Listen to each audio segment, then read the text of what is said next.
And then that's led you on to Rob Hamilton, the second channel, which is a different flavour. It is. That was interesting. So I was into camping and everything, and it was always that thing I struggle sleeping in general. And there's a few creators that make camping ASMR videos. One in particular called Go 4x4. He's in a 4-wheel drive, he's got his dog, and I found it so relaxing, so therapeutic.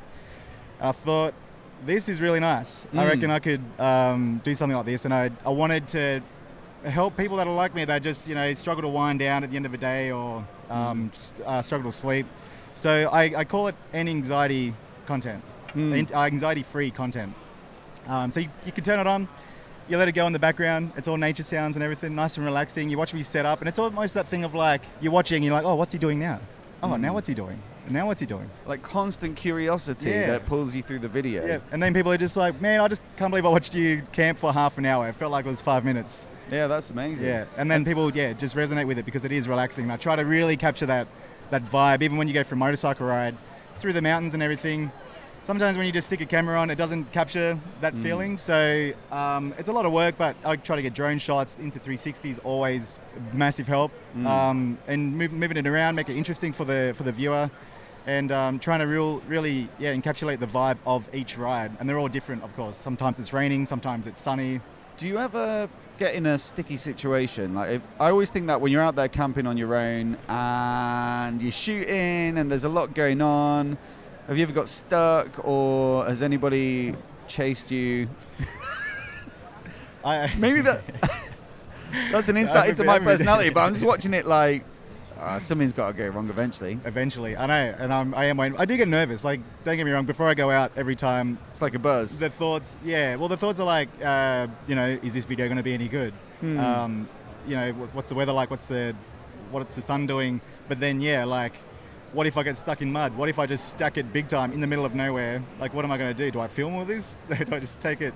But you might not encounter anybody, I guess. That's right. That's so wild. It just doesn't really happen in the UK. It's so population dense that even if I go and try and find somewhere to shoot a review for half an hour, someone come ask you what you're doing, come and chat to you. Well, I try to go to the places where there's just no people. You got to just find the camping spots where there's no toilets, and you're sweet. I mean, has its downsides, I guess. Yeah, that's right. I love nature, man. I think the worst I've had is on night 4. Right at the end, I came down this slick mud, like a mud slick. It was nice and steep. Yeah. And I had the Pirelli Rally STRs. Yes. And they're fine, right? But when they're got at least 30% tread. Yeah. I was down. It was pretty smooth, and I couldn't get up this damn hill. I couldn't get out of the thing. I was there for probably 4 hours. Really? Just trying to get the thing up there, and it was on a gradient. It was an uphill and on a gradient as well. So every time I went up, the back end would just kick out and just tip. And then there was a massive mud puddle at the bottom. So then the bike would just slide down almost in the mud puddle, and I'm trying to drag it out. This is the Street Scrambler, by the way. Yeah, I mean, it's decent. They do use those at the Off-Road Experience in the UK, actually. Right, okay. So you've got the option to ride a Tiger or a Street Scrambler. Maybe they have the 1200s as well now. But it's not... It's an interesting choice of bike, isn't it? It's not necessary. I mean, maybe we'll talk a little bit about that. Yeah, sure. When we move on. Yeah, sounds good. But I do want to touch on more on that channel because it's like super interesting as well. I just mentioned this approach of uploading lots and lots of content and seeing whether something sticks and then really focusing on that and doubling down on that. But that is exactly what didn't happen with this channel, where you uploaded one video and it just kind of went boom. I mean, how many views did that first camping trip get? It got over 1 million views before I could release the second video. Crazy. And what's it on now? Or did it kind of plateau off? It did. It's probably on 2 or 3 million. The second video is the one that really took off. That's on 5.5 million now or something. Wow. That was ridiculous. That was a crazy time. So do you feel like that shows that now, after a few years of creating content, you've got more of an instinct for what's going to work, or do you feel like it was just a happy coincidence, or do you feel like maybe it was a good observation that you could apply a different approach from another niche to biking? Or yeah, I think viewers in the motorcycle realm, I feel like we strive on adventure. You know, like we love a good like long way around, for example. You Yeah, know, totally. It's just that motorcycle adventure, and this is what that sort of is as well. And there's no talking, there's no loud music or anything like that. It's a different, it's a complete different approach. I didn't think it was going to go as well as it did. Right. But obviously, I was super stoked that it did. Yeah. And yeah. How many are you on now? How many videos? 20. I'm up to 28. So 28. Wow. 28 videos, almost 200 subs. Well, it's a lot of work. I admire and respect that, because I know how long it takes just to pull over and get one shot riding past the camera, let alone, you know. That's right. And then if it's raining as well. So I like to go out when it's raining, because you get that nice ASMR rain sounds and everything. And most people don't go out camping when it's raining. So it brings a different vibe. Nice and quiet. But then you've got mud to deal with. When you put your side stand down, the bike sinks. Like all this stuff you got to think about just to go back and get your camera. Totally, yeah. Well, yeah, it's super interesting. One of the things we were talking about earlier was just the reception from the audience and how that can be very varied. I mean, clearly you're going to get a lot of positive comments from people who find that sort of content either helpful or inspiring or just cool to watch. Equally, there's the kind of bad side of it where you get a bit of critique for the gear.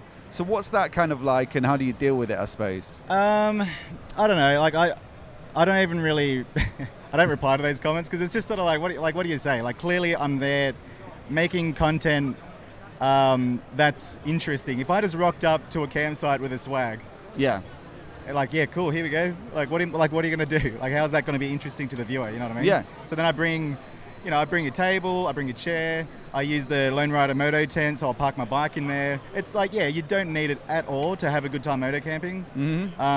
But it's also each to their own. Like, you do you know what I mean? If you want to take a house with you, take a house. If you want to just take a sack with you, take a sack. I just try to make it interesting and show that you can actually take all this stuff with you as well and make really nice meals. I'd like to make my meals interesting. You know? That's a big part of it as well, isn't it? Like the kind of experience of seeing someone cook and over the how fire you do that. and all that. Yeah, it's awesome. Exactly, vibes, absolute vibes. So that leads me on to, like, I presume you get sent more and more moto camping stuff now as a result of those videos. So is there anything that surprised you as like an awesome moto specific camping thing, or anything that you just use that you couldn't live without on those trips? I recently camped, my latest one, night 27, I camped in a hammock.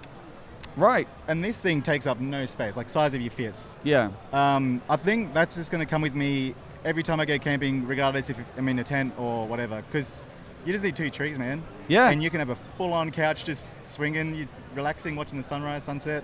And you can put a tarp over, I guess. You can, yeah, absolutely. That's what I did in the last one, so you can protect yourself. But I mean, like, yeah, if I got my tent, I'm just going to pack the hammock. Yeah. And it's just nice. You can have a full-on little setup at your home, at your campsite. What about luggage? What's your recommended go-to for loading up something like a street scrambler? Street Scrambler. So I was using the Lone Rider Moto, not the Moto bags, the Lone Rider dry bags, just stacked on top of each other on the back. A bit top heavy. Yes. And the Scrambler, you can really notice the weight as soon as you put any kind of bag on it. Moscow Moto sent me the 80 litre Reckless. And that looks awesome on the Scrambler. I think it really suits the contour. But that's the best luggage option for me so far. Sweet. Yeah. It hugs the bike. It's nimble, you know what I Nice mean? and You can tight. still do things.